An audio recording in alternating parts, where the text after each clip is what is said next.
Bueno, gente, después de toda la presentación de la asignatura, vamos a comenzar con la unidad temática número 1, que nos va a abocar justamente en esta clase inaugural. Lo primero que tenemos que rescatar, cuál es la importancia de la química inorgánica en la ingeniería química y en el desarrollo profesional de cada uno de ustedes. Primero lo que nos va a dar es principios básicos para entender cuáles son las propiedades de los elementos y también de los compuestos que surgen de la combinación de los mismos. Por otro lado, nos brinda conocimientos, también nociones de cómo la estructura, y lo que de alguna manera nos permite es deducir o trazar cuáles son las propiedades de los nuevos materiales que uno piensa generar dentro de la industria, y así de alguna manera, conociendo sus propiedades y conociendo sus características, proyectar cuáles van a ser las aplicaciones en los distintos campos, tanto de la ciencia como también en el desarrollo tecnológico. Y también de alguna manera brinda algunos conocimientos, trataremos de brindar algunos conocimientos con respecto a lo que implica la conservación del medio ambiente y también tener una idea o una noción de qué elementos, qué compuestos o qué especies tenemos que tener un resguardo o abrir el ojo porque pueden llegar a tener o mejor dicho, estar involucrado en el deterioro y de alguna manera también en eventos de contaminación ambiental. Acá tenemos que hacer, si se quiere decir, alguna reflexión con respecto al desarrollo que está teniendo en el último tiempo la química inorgánica, sobre todo en el campo de los nanomateriales y la nanotecnología, que la mayoría de estas propiedades que se adquieren es por la manipulación de compuestos inorgánicos en su estructura macro, que al llevarlas a una estructura nanoscópica de alguna manera tienen propiedades diferenciadas y que hace que el campo de aplicaciones se vea muy marcado. Pero de nuevo, para conocer ese tipo de propiedades, uno tiene que tener conocimiento de cuáles son las propiedades del elemento macro, que de alguna manera nosotros trataremos de abordar en esta asignatura y siempre pensando en el perfil ingenieril de ustedes.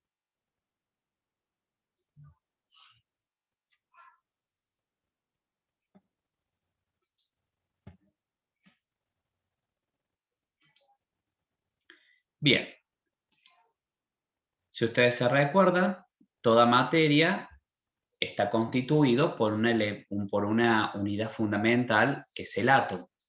Y el átomo existió desde siempre. Lo que sí hubo a lo largo de la historia es cómo fue evolucionando el conocimiento con respecto a cómo es su estructura, y de ahí surgieron distintos tipos de modelos que trataban de predecir sus comportamientos, y en realidad el comportamiento, si se quiere decir, de la materia, y así ustedes recordarán el modelo de Thomson, el modelo, si se quiere decir, de Bohr, y de alguna manera todos estos modelos que no fueron exitosos fueron generando los cimientos para lo que conocemos como el modelo actual, que es el modelo mecano-cuántico.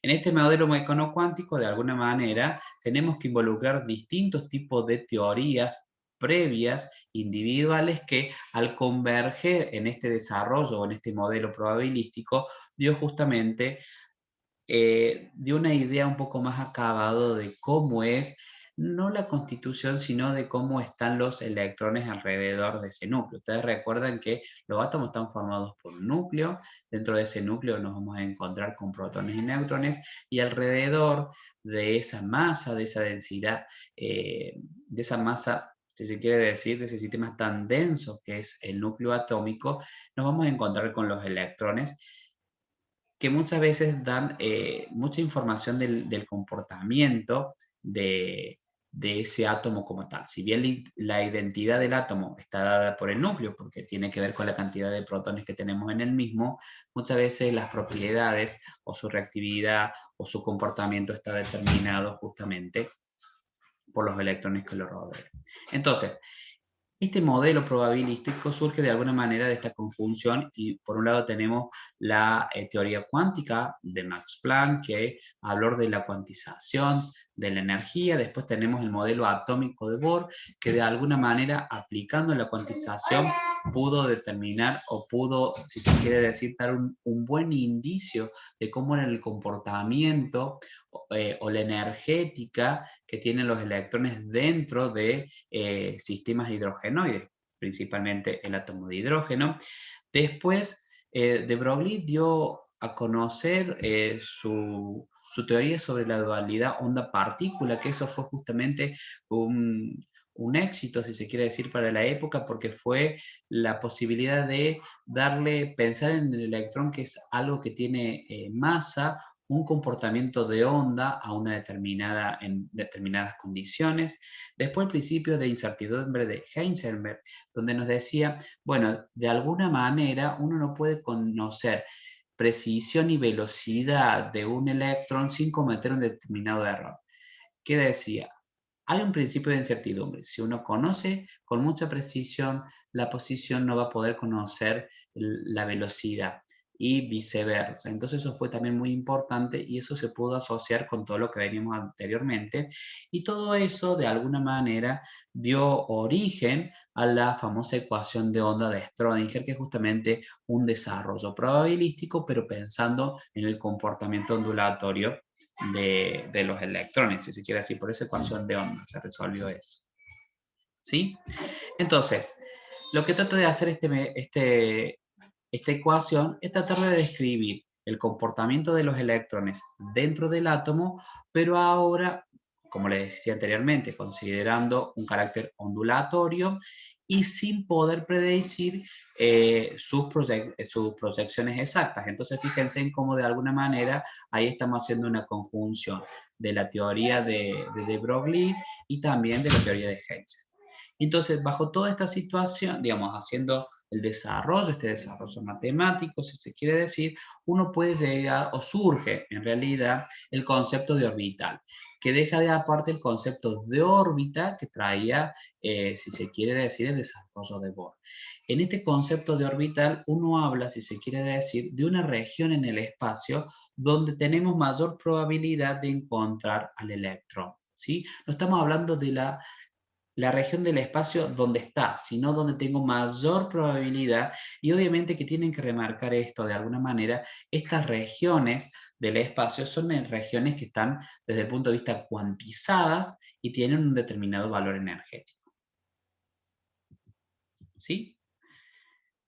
Bueno, acá tenemos algunas características de este modelo, solamente para que ustedes lo puedan ver de alguna manera o para que lo puedan recordar. Es algo que ustedes ya traen previamente de los que ya vieron un poquito en química general. Y acá solamente recordarles algunos principios que uno les había comentado anteriormente. ¿Sí?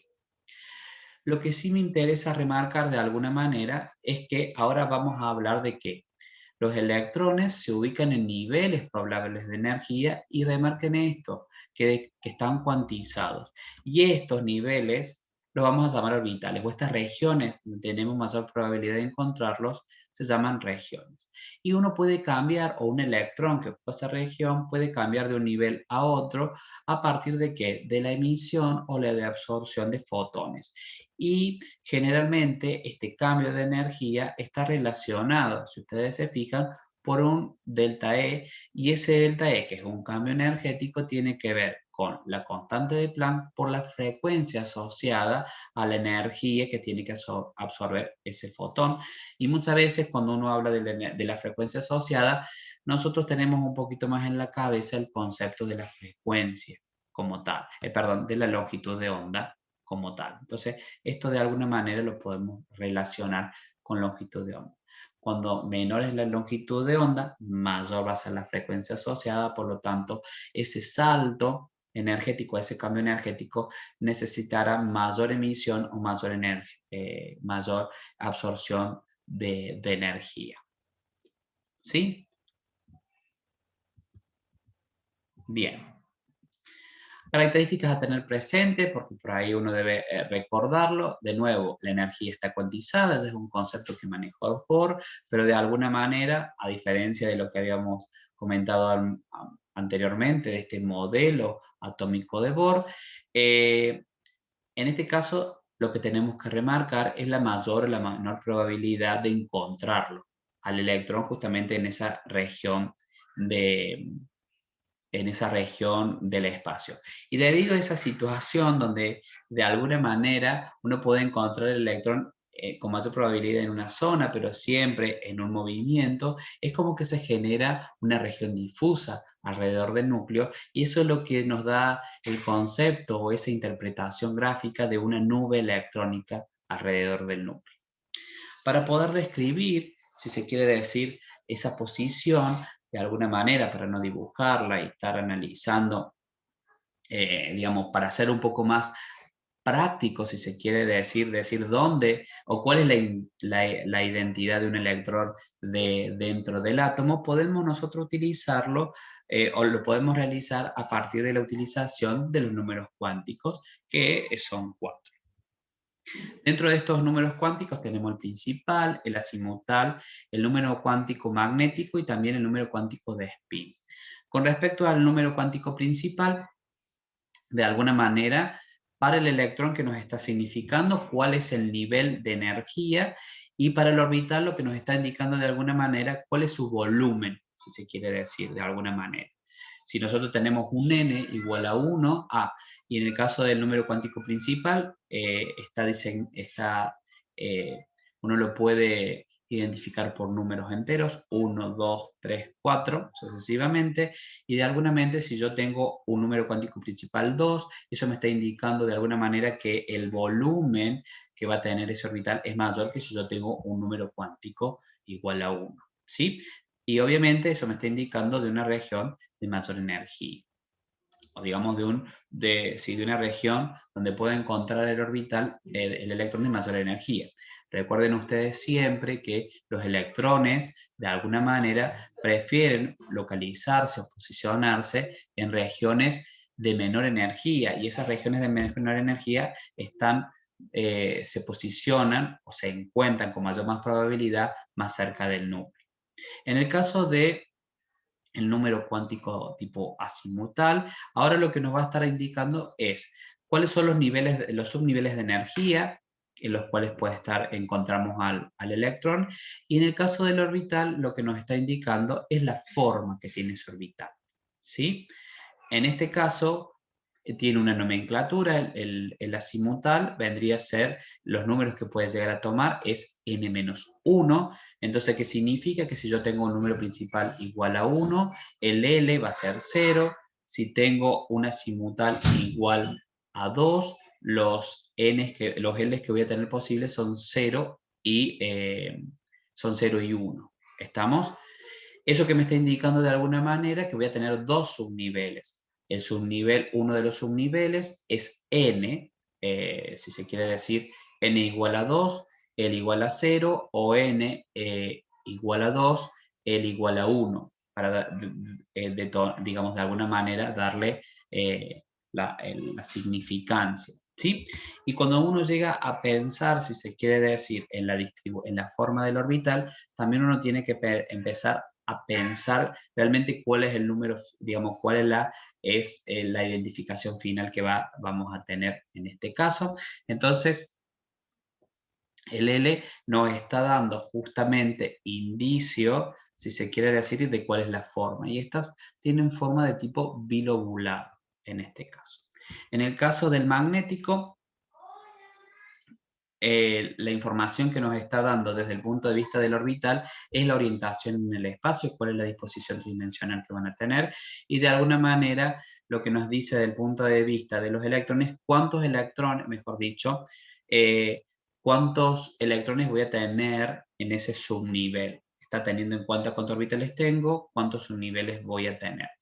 En el caso de que la azimutal, y eso va a tener que ver un poquito con el número azimutal que teníamos previamente, y siempre de alguna manera es menos L, 0 más L, ¿sí? Siempre son números de alguna manera positivos o negativos, pero nunca números fraccionarios, sino de alguna manera en el caso del L, como es 1, por ejemplo, si ponemos un L igual a 1, los números posibles magnéticos son el menos L, entonces sería menos 1, 0 porque podemos pasar por 0 y más 1. Entonces, de alguna manera, fíjense que eso también me está indicando que tengo 3 posibilidades en el espacio y eso que me está indicando de alguna manera que voy a tener 3 orbitales de tipo P, lo que se conocen con B, porque a su vez, dependiendo del número cuántico azimutal del valor que vaya tomando, también le podemos asignar una letra.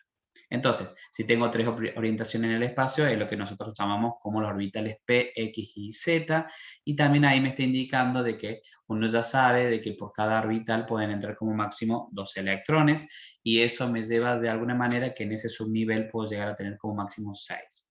Y en el caso del spin, lo que uno tiene que tener en cuenta que el electrón es una carga y que depende de cómo sea su giro o su movimiento intrínseco, que en este caso es su giro, uno puede tener, si se quiere decir, generar un campo magnético, de alguna manera, hacia arriba o hacia abajo. Por eso, de alguna manera, ese movimiento, dependiendo del movimiento del spin, uno puede denotar. Y eso lo denotaban muchas veces ustedes con un símbolo en una flecha, en un sentido hacia abajo o hacia arriba, justamente tratando de graficar los dos sentidos de giro que tiene el electrón. Bueno, eso se determinó a partir de un experimento, que es solamente un detalle colorido para que ustedes lo puedan ver, ¿sí? Pero ahora nosotros tenemos que avanzar en algo que ustedes seguramente ya conocen, que a medida que yo empiezo a aumentar el número cuántico, a medida que empieza a aumentar el número atómico, o sea, que a medida que empieza a aumentar el número de protones, también para mantener la neutralidad del átomo, tengo que aumentar el número de electrones. Y ahora la idea es que el electrón más externo, o también los internos, no van a sentir la misma atracción, si se quiere decir, por el núcleo, que un electrón que se encuentra en una posición, en un orbital, en una región de mayor probabilidad de menor energía, o sea que esté más cerca del núcleo. Entonces, todos los electrones que están que se posicionan o que están en esta región más probable entre el núcleo y el electrón externo, lo que están generando de alguna manera es como un apantallamiento de la carga nuclear real. ¿Sí? Y entonces uno puede llegar a decir, si se quiere de alguna manera visualizarlo, es que ese electrón, que puede ser el externo, que puede ser también algún electrón un poco en una posición más interna, está sintiendo, si se quiere decir, una carga nuclear efectiva que es menor que la carga nuclear real que tiene el átomo. ¿Sí? Entonces fíjense que eso es lo que nosotros conocemos como el concepto de carga nuclear efectiva, que tiene que ver cuánto disminuye la carga del núcleo con respecto a un efecto de apantallamiento. Este efecto de apantallamiento, fíjense que de alguna manera está dado por los átomos que nosotros tenemos, por los electrones, perdón, que tenemos, y entre estos electrones también se da una repulsión. Entonces, de alguna manera, no solamente genera una barrera, sino que esta repulsión intrínseca por tener la misma carga, si se quiere decir, es lo que determina que el electrón que yo estoy analizando siente una carga nuclear menor que la que tiene realmente el núcleo de ese átomo. Bueno, es lo que les comentaba, es la carga nuclear real, y después lo que nosotros conocemos como constante de apantallamiento o constante de protección. ¿Sí? ¿De qué va a depender este apantallamiento? De alguna manera, de dos conceptos que ahora vamos a analizar nosotros, que de alguna manera es la difusión y la penetración de los orbitales. La difusión, de alguna manera, es analizar dónde se aloja el electrón o en qué región está alojado el electrón. Si ustedes se fijan, acá tenemos de alguna manera los diagramas de distribución de el orbital 1s y también del 2s y el del 2p. Si ustedes se fijan, de alguna manera, el máximo del 2s, digamos, de su densidad electrónica, está mucho más expandido que el 1s. Fíjense que el 1s está está bien concentrado cerca del núcleo. Acá en 0 es donde tenemos el núcleo, si se quiere decir. Entonces, a medida que uno analiza esta gráfica, puede ver que el 2s está mucho más, tiene mayores regiones, si se quiere decir, de densidad electrónica, y eso hace de que de alguna manera sea más difuso. Si es más difuso, un electrón que es más difuso tiene de alguna manera, cuando uno empieza a analizar esta situación, también tiene un efecto de apantallamiento que puede ser mayor. ¿Sí? Y también tenemos un concepto de penetración orbital, que de alguna manera es la capacidad que tienen los electrones para estar más próximos del núcleo. Entonces, fíjense, si ustedes se fijan acá, en el 3s, en el 3p y en el 3d, es solamente para que ustedes analicen, fíjense en cómo son las densidades, en este caso de distribución. Ustedes pueden ver que en el 3s nosotros podemos visualizar 3 zonas de densidad,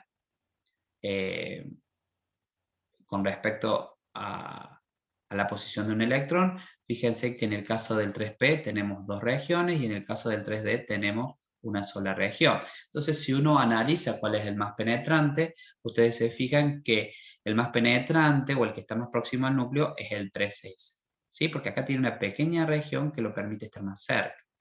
¿Está? Entonces, ¿eso qué me indica? Que de alguna manera, teniendo en cuenta eso, uno puede decir, bueno, de todos los subniveles, el 3s es el que va a estar más cerca del núcleo y por lo tanto el que va a tener menor energía, y eso es lo que se atribuye al concepto de penetración. Entonces, un concepto que uno podría llegar a analizar, que cuando tenemos el mismo n, o sea, el mismo número cuántico principal, a menor L, mayor va a ser el poder, si se quiere decir, penetrante.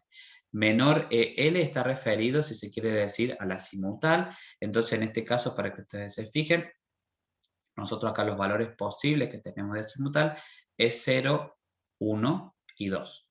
¿Está? Acá tenemos 0, ¿sí? Acá tenemos 1 y acá tenemos 2. Después tendremos que analizar cuál es la forma o la orientación que tienen cada uno de estos orbitales en el espacio. En este caso tenemos una sola orientación y la forma es esférica. Acá tenemos 3 orientaciones en el espacio y tenemos una forma lobulada.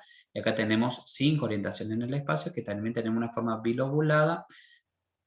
Pero en este caso, ustedes se recuerdan que son los orbitales D, son bilobulados en dos ejes o dependiendo en 2 planos. Generalmente en 2 planos. Bien.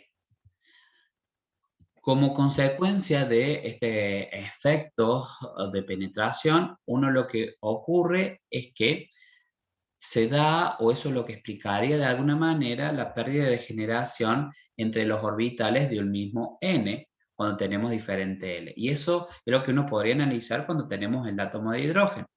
En el átomo de hidrógeno nosotros tenemos un solo electrón, no tenemos efectos de apantallamiento, si se quiere decir, entonces de alguna manera no hay degeneración no hay pérdida de la degeneración de la energía en un mismo subnivel.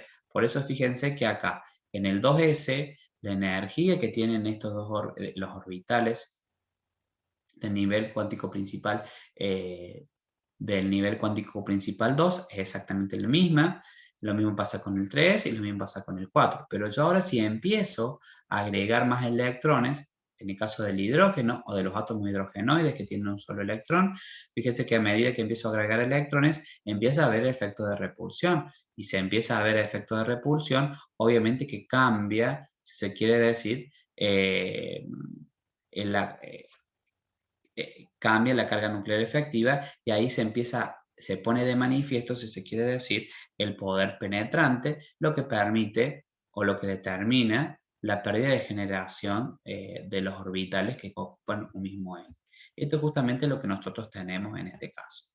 Fíjense, menor L tenemos mayor penetración. Si yo tengo mayor penetración voy a estar más cerca del núcleo. Entonces ese tipo de orbital o los electrones que están ubicando en ese orbital van a sentir una mayor carga nuclear efectiva.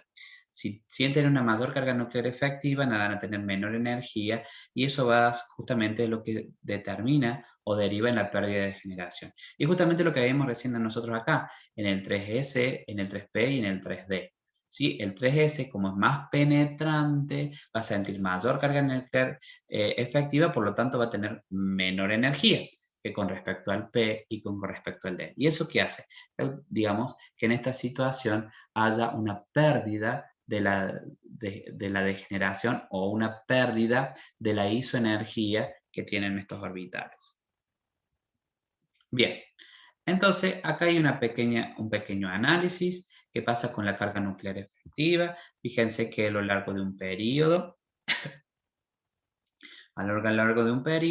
ustedes ya saben que la carga nuclear efectiva va aumentando. ¿Eso por qué? Porque ahora hay un débil apantallamiento del electrón que se ubica en el mismo subnivel. Recuerden que siempre lo que voy a estar haciendo es proteger electrones que estén en sus niveles internos. Si yo ahora pongo electrones que están en un mismo subnivel, es como que aumenta la región, aumenta la repulsión en ese mismo subnivel, pero no ejercen, como todos están en el mismo subnivel, no ejercen, si se quiere decir, un efecto con respecto a la carga nuclear efectiva cuando se adiciona un electrón en ese mismo subnivel. Entonces, para analizar eso solamente me fijo en los internos. Entonces, si agrego un electrón más en un determinado subnivel, fíjense que lo que va a ocurrir es que el apantallamiento casi se mantiene constante, pero ahora estoy aumentando la carga nuclear del átomo. Entonces, ¿eso qué hace? Si el apantallamiento se mantiene constante, pero la carga nuclear del átomo aumenta, eso determina que justamente la carga nuclear efectiva va aumentando. Y eso es justamente lo que vemos generalmente en un periodo. ¿Qué sucede ahora cuando nosotros vamos bajando en un grupo? Fíjense que en un grupo la carga nuclear también, efectiva, también va aumentando, ¿sí? En este caso, el aumento en el grupo netamente se debe, si se quiere decir, a que va aumentando el Z, la carga nuclear efectiva como tal, ¿sí? Bien, fíjense que este aumento es mucho más suave que cuando yo analizo en un periodo, ¿sí? Acá hay un aumento, es suave, pero acá se ve mucho más marcado, porque acá no solamente aumenta la carga nuclear, sino que también ese efecto de apantallamiento casi se mantiene constante, ¿sí? Algo que uno tiene que tener presente es que cuando nosotros analizamos los metales de transición, hay muy poco cambio. Fíjense que es muy sutil el cambio de la carga nuclear efectiva a lo largo del periodo, y eso se debe a que vamos colocando un nuevo electrón, de nuevo, que, si ustedes se fijan, va en una situación interna. Esto lo vemos un poquito, lo vamos a analizar nuevamente, y ahora este apantalla muy bien al electrón que está más externo, el NS. Ya vamos a ver de alguna manera lo que pasa en los metales de transición, que en el caso de los metales de transición, cuando uno empieza a hacer el llenado, si se quiere decir, o cómo se va completando de alguna manera los orbitales o la posición que van a tener los electrones, una vez que completamos el calcio, empezamos con la primera serie de transición de los metales, justamente de estos metales, y lo que va a ocurrir es que ahora el electrón, ya tenemos ocupado el 2s, entonces ahora el electrón va a empezar a ocupar, si se quiere decir, el orbital 3d. ¿Sí? Y se va a empezar a llenar antes el orbital 3d, a pesar de que el 4s lo tiene lleno. ¿Por qué? Porque por un efecto memoria, si se quiere decir, se sabe que después esa región se va a congestionar toda de electrones, y si se congestiona totalmente de electrones, va de alguna manera, se prefiere de que dos electrones que estén estabilizados también por espines antiparalelos, si se quiere decir, conserven esa cuestión, conserven esa energía antes de generar una región que va a tener mucha, si se quiere decir, repulsión electrónica. Como tal. Bien.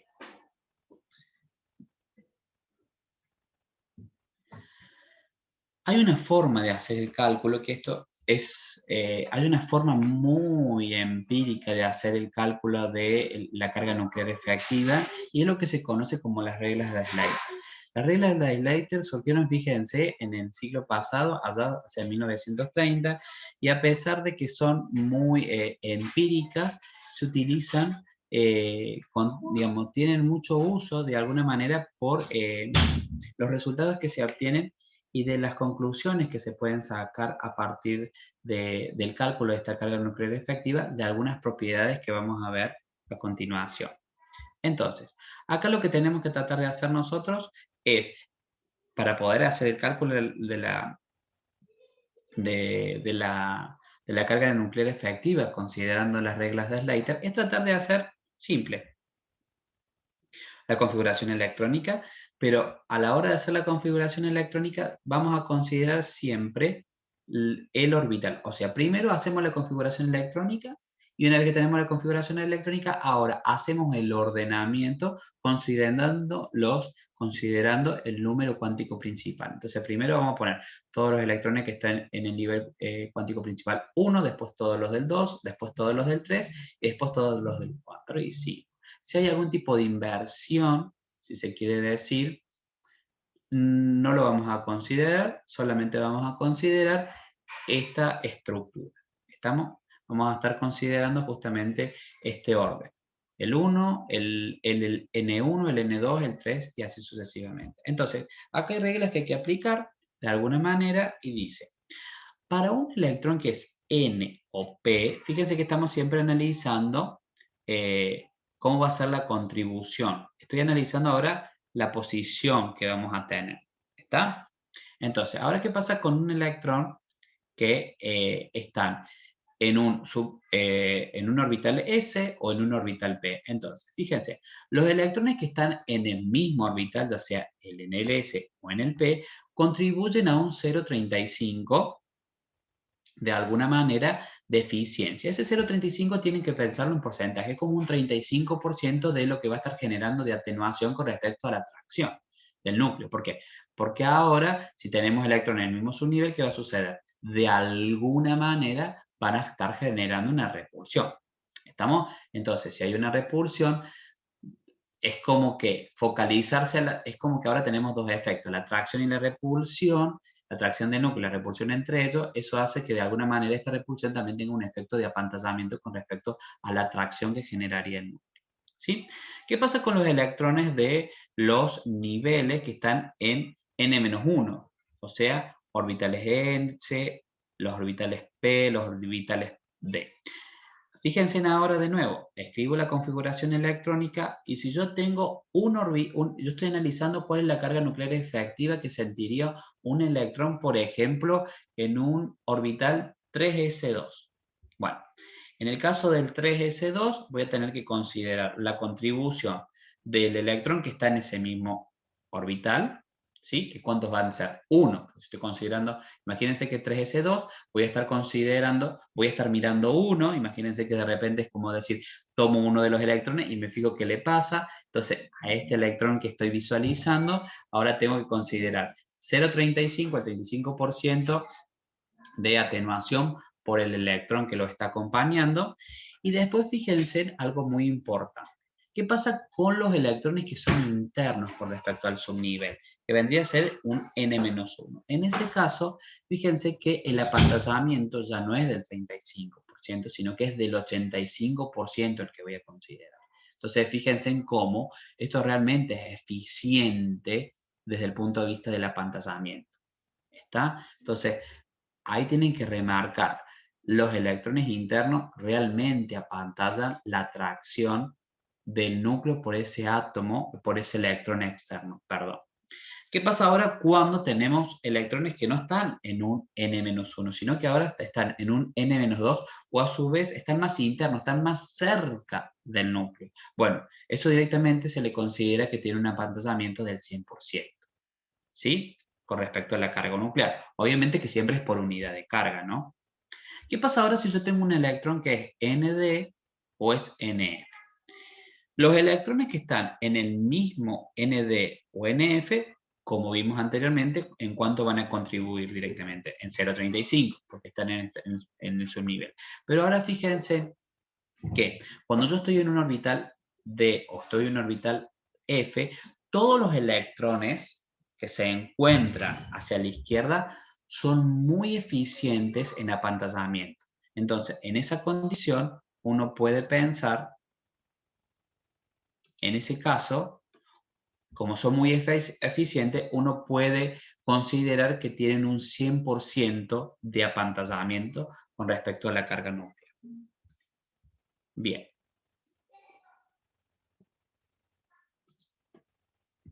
Entonces veamos un pequeño ejemplito.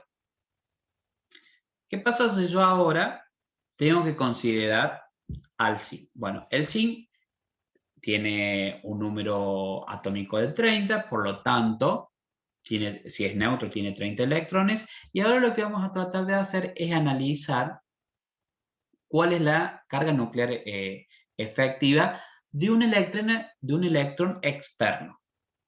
¿Sí? Entonces, ¿qué pasa? ¿Cuál es la carga nuclear efectiva, por ejemplo, de un electrón que está en un orbital, que está en el orbital 4s? Entonces, lo primero que tengo que hacer es hacer el análisis, empezamos a analizar, que hicimos anteriormente. Fíjense, de alguna manera, en el 4s, me fijo si tengo electrones en el mismo subnivel. Sí, sí tengo electrones en el mismo subnivel. Tengo uno. Entonces habíamos dicho que por repulsión el apantallamiento era del 35%. Ahora me voy a analizar si tengo electrones internos. Y ahí tendríamos que fijarnos si son n-1, que es en este caso n-1 son 3, y si tengo algún caso que sea n-2, que en este caso, de alguna manera, son el 2 o el 1. ¿Sí? El número cuántico principal 1 y el número cuántico principal 2. ¿Tenemos esa situación? Sí, tenemos de las dos situaciones de alguna manera. Tenemos n-1, que tendríamos todos estos. Fíjense que son todos los que están, que tienen de número cuántico principal el 3. Entonces fíjense cuántos tenemos. 2, 8, 18 en total. Y eso genera una protección o un apantallamiento del 85%. Y en el caso también tenemos situación de n-2 o más internos, que serían todos los que tenemos aquí. En este caso, estos electrones dijimos que están tan internos que uno puede considerar, por estas reglas empíricas, que el apantallamiento es del 100%. ¿Sí? Entonces, fíjense, ahora vamos a considerar que tenemos 10 electrones en esa condición, lo multiplicamos por 1, porque es el 100%, y ahora ¿cómo hacemos el cálculo del apantallamiento? Y bueno, considerar cuántos electrones tenemos y cuánto aporta ese apantallamiento, y así si ustedes se fijan, encontramos que la protección o esta constante de apantallamiento es de 25,65. Cuando hacemos la diferencia, vamos a encontrar cuál es la carga nuclear efectiva que de alguna manera siente este electrón externo con respecto al núcleo. Si ustedes se fijan, es tan solo de 4,35. ¿Sí? O sea que se redujo muchísimo el porcentaje que nosotros tenemos. Entonces, ¿qué significa esto? Que uno puede hacer algún tipo de conclusiones. Si uno tiene que pensar en la reactividad del zinc, ¿qué electrones les parece que van a estar más involucrados en esa reactividad? ¿Los internos o los externos? Y bueno, los externos. Estamos de acuerdo, siempre uno sabe que la reactividad está relacionada con los externos, pero si uno lo compara con otro elemento, que por ejemplo tuviese un Z mayor, uno que puede llegar a analizar, ¿este elemento será más reactivo o será menos reactivo que uno que tiene un Z mayor? Y bueno, uno podría llegar a inferir seguramente de que este tipo de elemento va a tener seguramente una reactividad mayor. Y bueno, y eso a lo mejor después podemos analizar que es muy posible que esté relacionado con los potenciales de reducción que tengan o de oxidación que tenga un determinado metal. Entonces fíjense cómo esto muchas veces nos da cierta información. También puede dar información si uno quiere comparar cómo es el radio del zinc con respecto a otro tipo de elementos que pudiese estar ubicado o localizado en el mismo periodo. Entonces, las reglas de Leiter son empíricas, pero brindan mucha información y son bastante predictivas para los análisis, sobre todo que nosotros vamos a realizar. ¿Sí? Entonces, en base a esto y cómo se hacen los cálculos,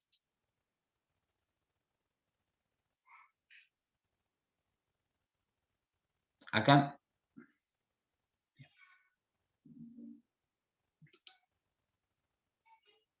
entonces, ¿qué pasa con las configuraciones electrónicas considerando todo esto? Bueno, cuando uno escribe la configuración electrónica, uno tiene que tener en cuenta algunos principios que ya son muy conocidos, como el principio de exclusión de Pauli, el principio de construcción progresiva, ustedes también lo conocen, y también la regla de Hammond.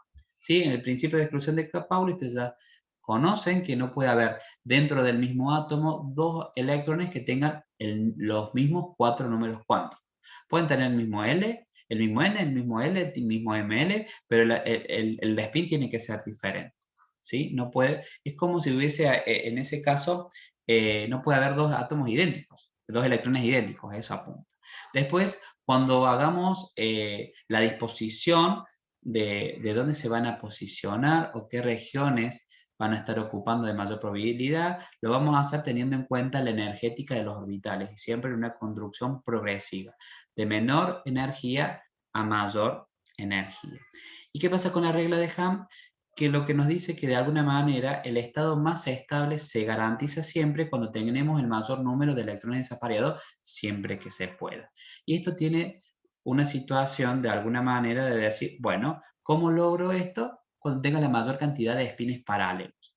Y esto también tienen que tratar de visualizarlo ustedes, que cuando yo tengo en una misma región, por ejemplo, tengo 3 orbitales y tengo 3 electrones, es razonable pensar que se cumple la regla de Hahn porque de alguna manera tengo disponibilidad de tener un electrón en cada región, en cada orbital, y de eso también disminuye, si se quiere decir, la repulsión en el mismo orbital. Entonces, es de alguna manera razonable pensar que si tengo disponibilidad de 3 orbitales, cada uno de estos 3 electrones que le estoy poniendo como ejemplo van a tratar de ubicarse o se van a ubicar en regiones que disminuya la repulsión. De alguna manera, todo lo que hemos estado analizando nos lleva a un análisis de que por qué, de alguna manera, uno cuando hace toda esta comprensión y llega específicamente a la primera serie de elementos de transición, nosotros vemos un pequeño efecto con respecto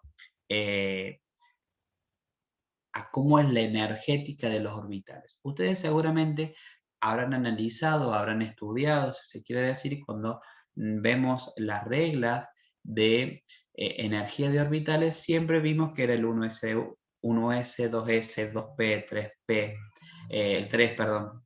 Vamos de nuevo. 1s, 2s, 2p, 3s, 3p, 4s, 3d, 4p y así sucesivamente. Eso es correcto, si se quiere decir, mientras consideremos que no tenemos más de 21 electrones en una especie neutra. Cuando nosotros tenemos más de 21 electrones, de alguna manera, es decir, cuando pasamos del Z igual a 20, que es calcio, y pasamos, si se quiere decir, al primer elemento de transición, si se quiere decir que es el escandio, fíjense en que ahora en esta región, si ustedes se fijan, esto es el comportamiento que nosotros esperaríamos del 3D. Fíjense que los 3D de alguna manera en lo que veíamos tienen mayor energía. Un 3D en el potasio que no está ocupado tiene mayor energía, en el potasio también, pero fíjense que ahora si uno se va a fijar en el escandio, el 3D tiene menor energía. ¿Sí? Entonces, cuando nosotros analizamos metales de transición, ahora los orbitales 3D tienen menor energía que los 4s. Por eso uno tiene que tener presente que esta distribución que analizamos o que nosotros analizamos generalmente es correcta mientras tengamos hasta 20 protones en el núcleo o hasta que tengamos 20 electrones, si se quiere decir, en el núcleo electrónico. Cuando pasamos a tener mayor cantidad de electrones, si se quiere decir, fíjense en cómo cambia la energía del orbital 3D. ¿Y eso a qué se debe? De alguna manera, bueno, justamente a el efecto, a que el orbital 4s tiene un efecto de penetración mucho más marcado. ¿Sí? ¿Por qué se debe eso? Porque, bueno, tanto en el potasio como en el calcio, el 4s tiene un efecto de penetración mucho más marcado. Por eso su energía es menor en el caso, por eso su energía es menor.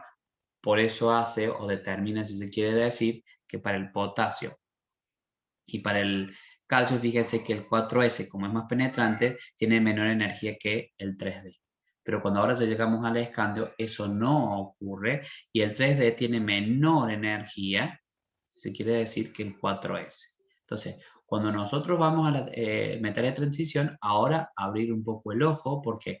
Porque la configuración electrónica abre un poco más el ojo o tener presente que de alguna manera no se da esta inversión, a pesar que la energía del 3D y el 4S son muy parecidas, son muy similares. ¿Estamos? Entonces, metales de transición, y a partir de los metales de transición, las configuraciones son 1S, 2S, 2P, 3S, 3P, 3D, 4S.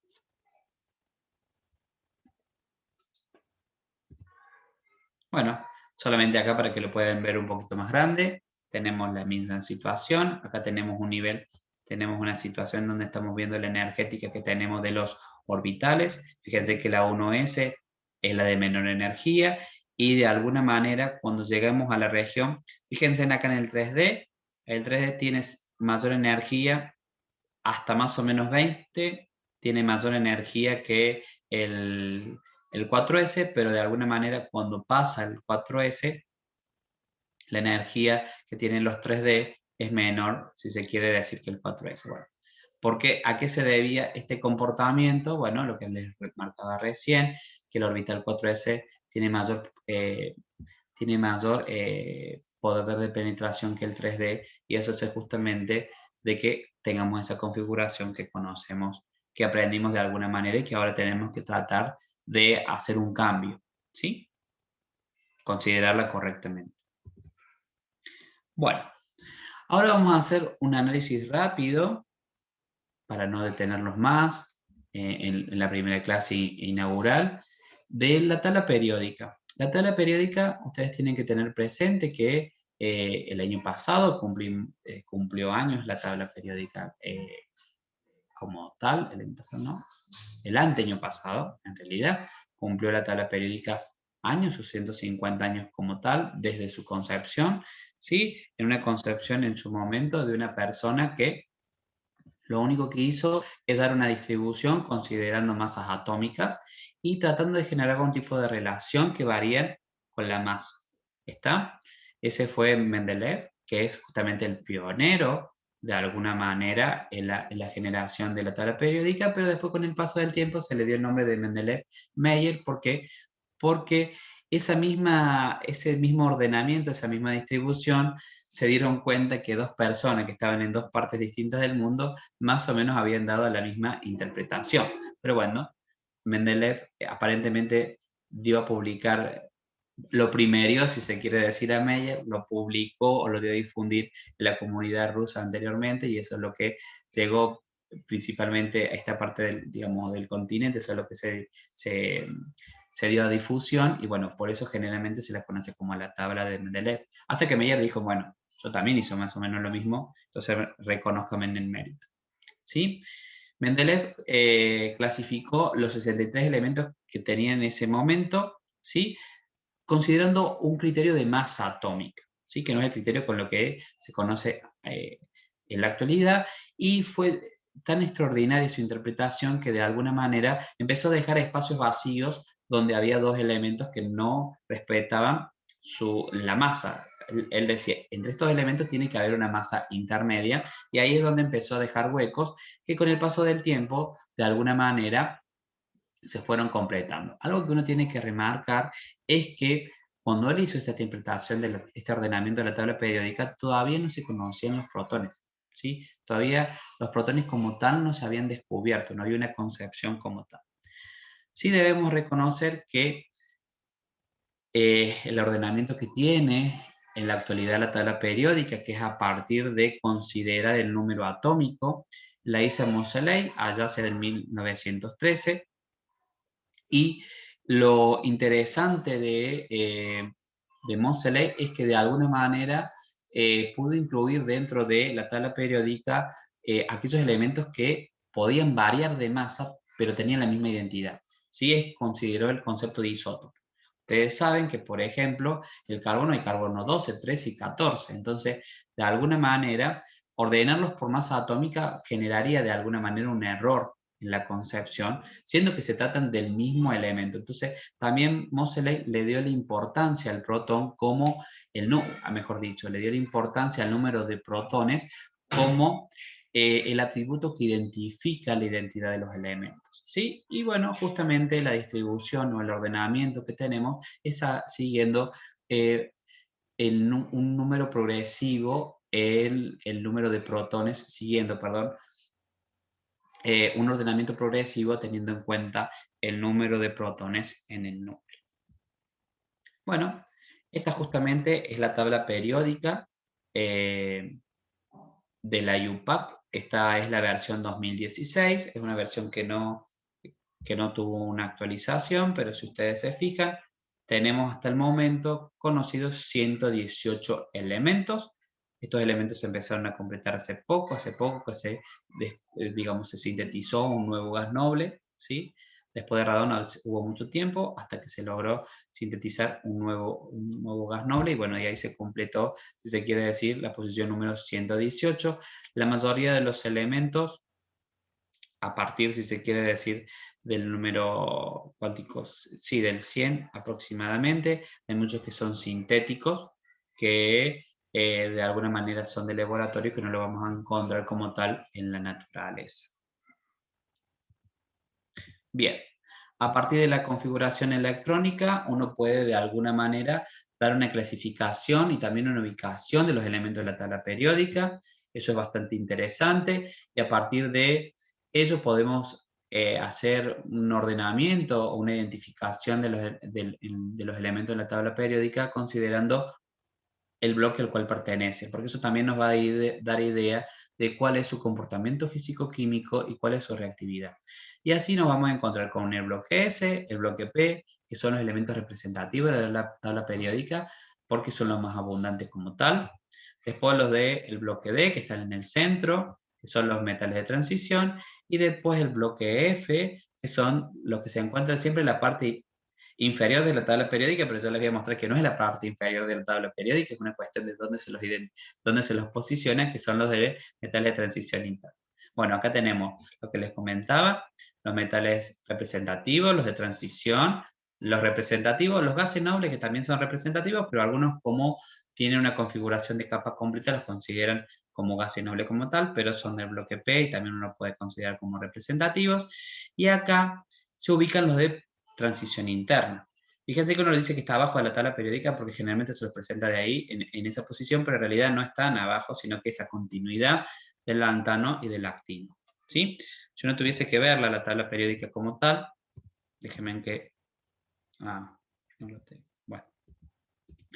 Si uno lo analiza como tal, uno se daría cuenta que uno la puede desplegar a la tabla periódica, de acá quedan los metales representativos, se estira toda la tabla periódica, porque ahí van los metales de transición, y hacia el final nosotros nos vamos a encontrar con los representativos. Tenemos los metales, digamos, si se quiere decir los representativos, un pedacito de transición, todo como si fuese como un acordeón, si se quiere decir, aparece la transición interna, después viene un parte del bloque de los de transición y los representativos y los gases. ¿No?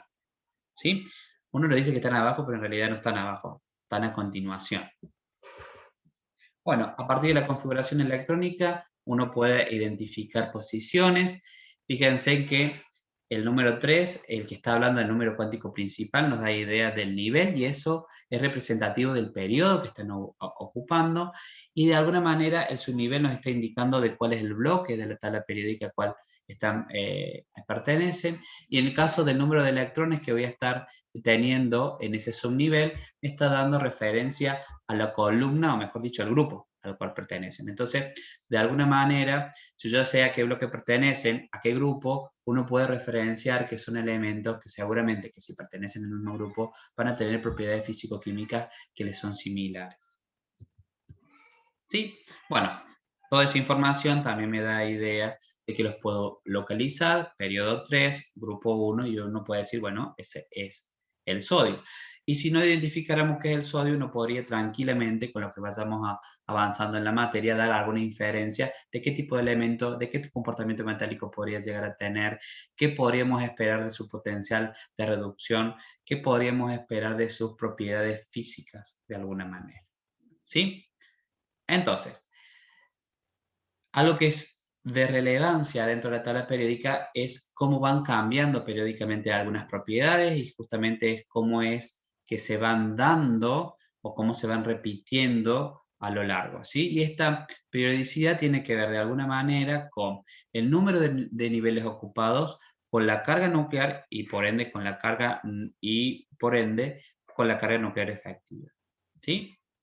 Hay un montón de propiedades, nosotros nos vamos a abocar a las que son más de interés desde el punto de vista químico, que son el radio atómico, la energía de ionización, la afinidad electrónica, la electronegatividad y el carácter. ¿Sí? Esto ustedes ya más o menos lo saben, que es el radio atómico. Sí, me gustaría que remarquen, tenemos dos tipos de forma de analizar el radio. Por un lado podemos considerar, o cómo se miden en realidad los radios, ¿sí? Si bien hay una definición, todo va a depender de cómo sea el tipo de enlace. No es lo mismo medir el radio de una molécula a medir, si se quiere decir, el radio dentro de una red tridimensional. Entonces, si voy a analizar un radio atómico, tendré que pensar, por ejemplo, en un metal y tendré que pensar en el radio metálico. Y en el caso de, qué sé yo, esto podría ser, no sé, zinc, podría ser aluminio, podría llegar a ser cobre. Pero si tengo que medir el radio del flúor, del carbono, si tengo que medir el radio del flúor, pensemos en el carbono no porque también estoy mencionando, pensemos en el flúor, en el cloro, en el nitrógeno, en el oxígeno 2, bueno, voy a tener que considerar que voy a hacer la aproximación del radio considerando el radio covalente. Bueno, ustedes ya lo conocen, cómo varía el radio a lo largo de la tabla periódica. En el caso de un periodo, el radio, fíjense que va disminuyendo y eso se debe justamente a un aumento en la carga nuclear efectiva, que es lo que hemos analizado anteriormente. En el caso de un grupo, digamos, en un caso de un periodo van disminuyendo de izquierda a derecha, pero en el caso de un grupo, a medida que vamos bajando en el grupo va aumentando. Y ahora algo que ustedes tienen que remarcar, y eso es lo que vimos anteriormente. Cuando voy bajando en un grupo, también va aumentando en la carga nuclear efectiva, lo hace suavemente, pero va aumentando. Pero acá el criterio que uno tiene que analizar, o lo que realmente tiene que ver, es que si bien aumentó la carga nuclear efectiva, los electrones están en niveles energéticos más alejados del núcleo, y eso es justamente que determina que su radio aumente. ¿Estamos? Bueno, debido a que la carga, fíjense de alguna manera, lo que vimos recién, debido a la carga nuclear efectiva de los metales de transición, que no aumenta digamos, como que de alguna manera la carga nuclear efectiva se mantiene constante. Si ustedes se fijan, los radios medianamente no varían demasiado. Y algo que uno tiene que fijarse de alguna manera es que entre esta serie y esta serie, los radios no varían demasiado, ¿sí? Vamos acá, perdón. Acá vamos en esta región, ¿sí? Este es el periodo 4 y el periodo 5. Medianamente los radios cambian, pero es un cambio bastante suave, si se quiere decir de alguna manera. Pero ahora es algo que es interesante analizar. ¿Qué sucede?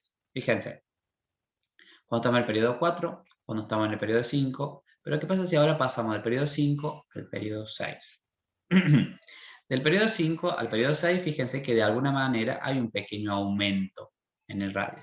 Es muy sutil, pero hay un pequeño aumento, no como uno esperaría, pero bueno, uno sabe que cuando cambio de periodo, en este caso, se quiere decir cuando cambio de periodo, y me estoy moviendo en la misma región, bueno, estoy cambiando como de grupo, si se quiere decir. Entonces, bueno, como estoy bajando en el grupo, es lógico pensar que el radio puede ser un poquito más grande.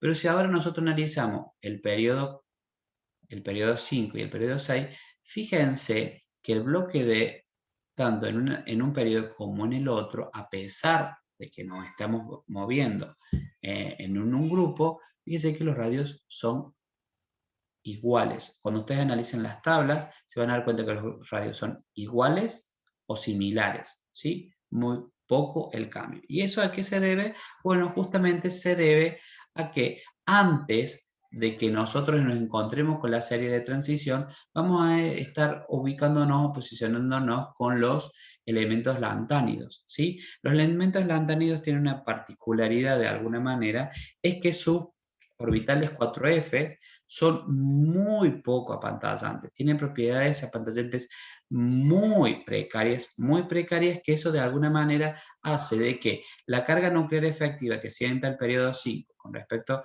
al periodo 4 sean similares, y eso determina, si se quiere decir, o relativamente, digamos, en proporción sean similares, y eso determina justamente que el periodo 4 y el periodo 5 tengan, digamos, los radios sean parecidos, ¿sí? O sean iguales como les comenté anteriormente. Fíjense, acá voy a tener una carga nuclear, acá tengo un Z que es, si se quiere decir, menor que en esta región. Pero entonces, debido a, digamos, y aparte, lo que tenemos que tener presente es que si bien estos son mayores al Z, estos están más alejados. ¿Por qué si están más alejados del núcleo, ahora voy a tener que los rayos son parecidos? Bueno, por esta situación de contracción lantánida, que es lo que les explicaba recién, que los orbitales 4F que pertenecen al grupo de los lantánidos son muy poco apantallantes. Entonces eso se determina que justamente la carga nuclear efectiva aumenta proporcionadamente y hace que justamente los radios en ambos periodos son iguales o parecidos. Bien, eso es lo que les quería mostrar, tendría que haber puesto anteriormente. Fíjense en que de alguna manera en la tabla periódica nosotros tenemos esta situación. Este 57 y este 89 es lo que viene acá, que es lo que nosotros muchas veces vemos, y a partir de ahí es donde marcamos justamente la región de elementos de transición interna que decimos que está abajo, pero no, no está abajo, está a continuación en la tabla periódica, solamente que muchas veces, por una cuestión de didáctica, de practicidad, lo ubicamos en otra posición, porque aparte tampoco son, no tienen una química muy rica, si se quiere decir, desde el punto de vista de las aplicaciones, excepción el uranio, que bueno, que está muy relacionado con la química nuclear. Bien, con respecto al rayo iónico, que tenemos que remarcar que, bueno, que siempre el radio del catión, va a ser de menor, va a ser menor con respecto a su congénero que es neutro, y en el caso del catión, recuerden acá que lo que se favorece es una contracción de la nube electrónica, pero ahora si yo aumento un electrón, si bien eso muchas veces que existe un catión o que existe un anión se debe justamente a una situación favorable. Si no fuese favorable energéticamente, no se daría el catión, tampoco se daría el anión, pero la adición de un electrón siempre lleva de alguna manera a un aumento de la repulsión, y eso hace que haya una expansión de la nube electrónica.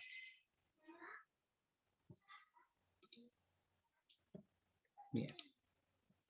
Bueno, esto a modo de informativo para que ustedes vean, para que puedan comparar cationes con aniones y con su congénero neutro. Es importante que ustedes puedan tener en cuenta este concepto, porque muchas veces uno encuentra cierta confusión con una situación y con otra. Vayan remarcando que generalmente en los aniones hay una difusión de la nube electrónica, en los cationes hay una contracción de la nube electrónica, y eso más adelante va a tener sus consecuencias. Bueno, acá de nuevo comparaciones para que ustedes lo puedan analizar.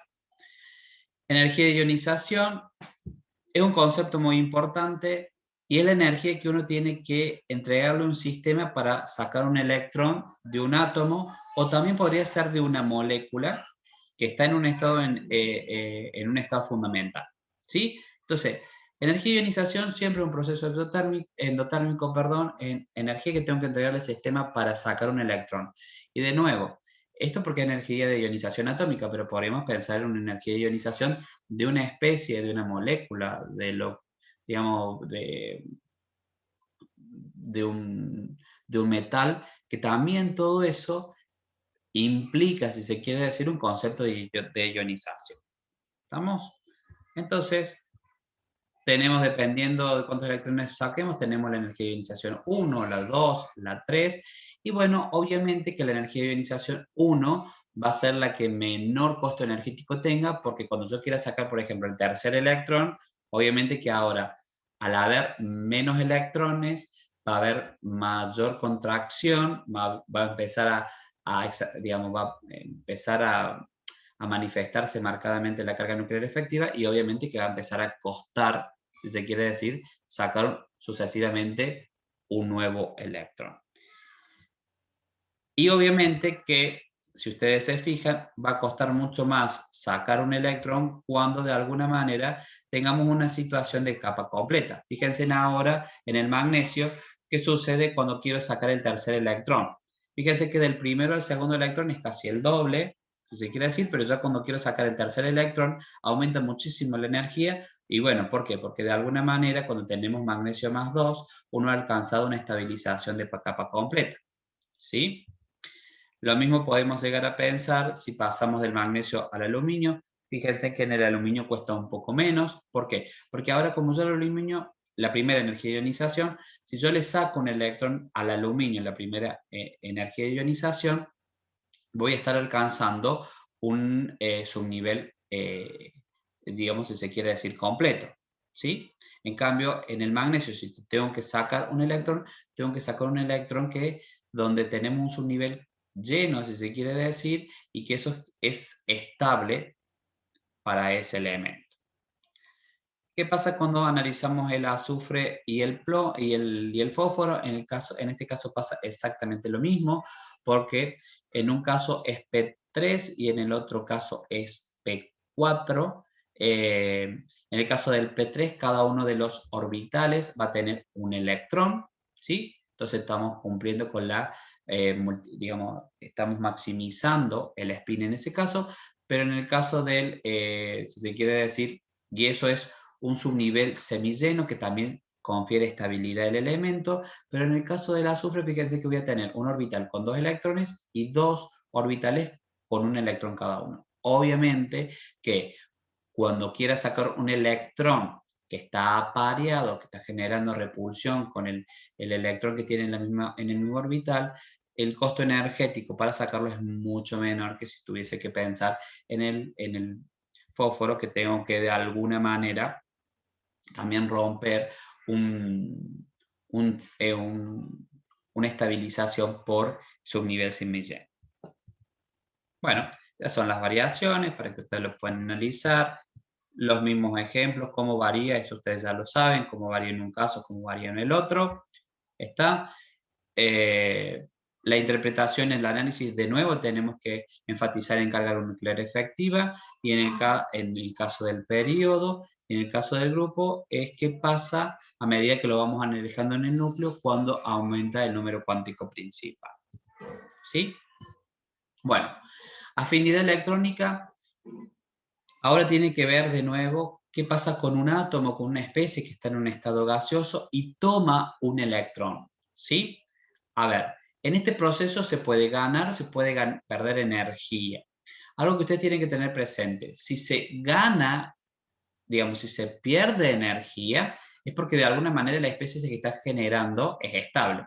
Y si está generando estable, significa que esa especie, ese átomo, tenía, pongámoslo en términos sencillos, tenía ganas de tomar, le gustaba tomar ese electrón. Entonces se dice que es una afinidad de tipo positiva.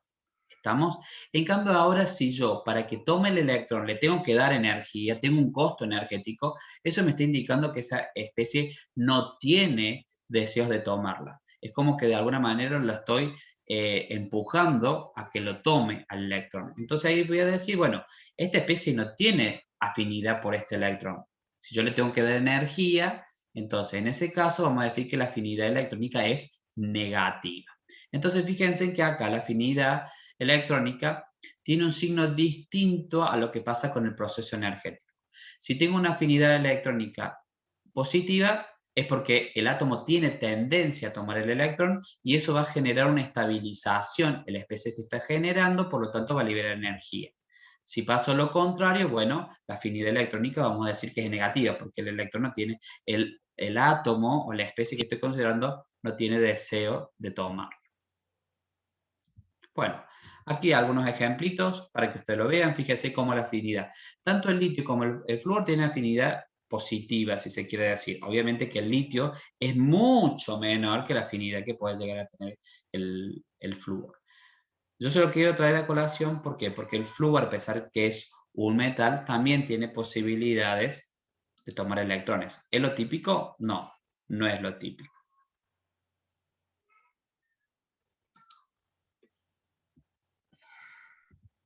Bien.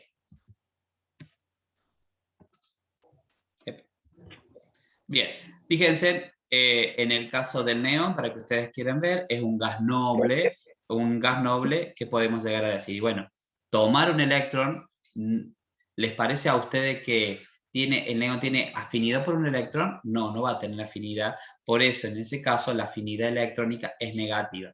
Para lograr que el neón tome ese electrón, tengo que darle energía al sistema. Entonces, desde el punto de vista energético, el proceso va a ser endotérmico. Por eso yo le decía que de alguna manera el cambio de los signos, ¿sí? Una afinidad positiva implica un proceso energético exotérmico, una afinidad negativa implica un proceso exotérmico positivo.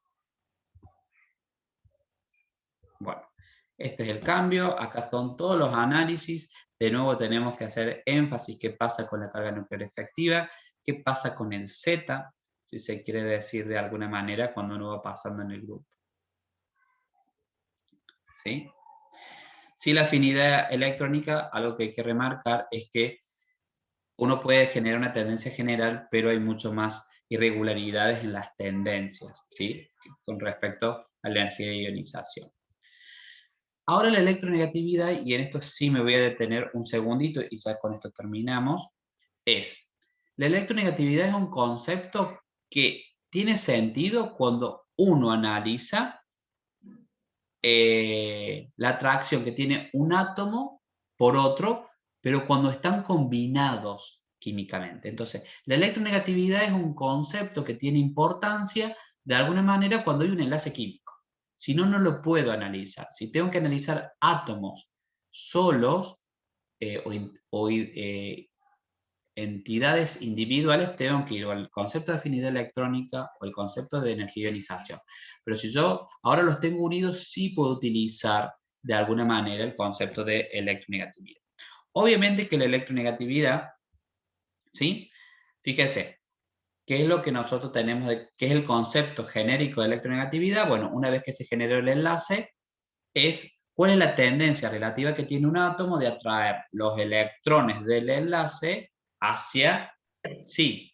¿Estamos de acuerdo? De alguna manera que temporalmente estén más cerca de su región, de su nube electrónica, que de alguna manera que, con respecto al otro átomo, ¿sí? Entonces, esa electronegatividad o esa tendencia de atraer los electrones del enlace hacia, si se quiere decir, hacia su lado, por decirlo de alguna manera genérica, tiene que ver obviamente con lo que estuvimos viendo, con la energía de ionización y con la afinidad electrónica. Una especie que tenga mucha afinidad electrónica, quiere decir que tiene mucha tendencia a tomar un electrón y tiene baja energía de ionización, me está indicando que va a tener, digamos, perdón, que estén entonces, fíjense que de alguna manera, cuando uno va empezando a analizar estas propiedades, uno tiene que decir, bueno, ¿qué sucede con la electronegatividad? Y de nuevo remarco esto. Está relacionado con la afinidad electrónica. Un elemento que tenga mucha afinidad electrónica seguramente va a tener marcada electronegatividad, ¿sí? Un elemento que tenga una alta energía de ionización, ¿qué significa eso? Que de alguna manera le cuesta mucho perderlo, también va a tener una marcada electronegatividad. ¿Por qué? Porque lo va a querer retener, una vez que se dé el enlace, tenerlo o acercarlo hacia sí. ¿Está? ¿Qué pasa ahora con una especie que tiene poca energía de ionización? O sea, es fácil que pueda perder un electrón, pensando individualmente.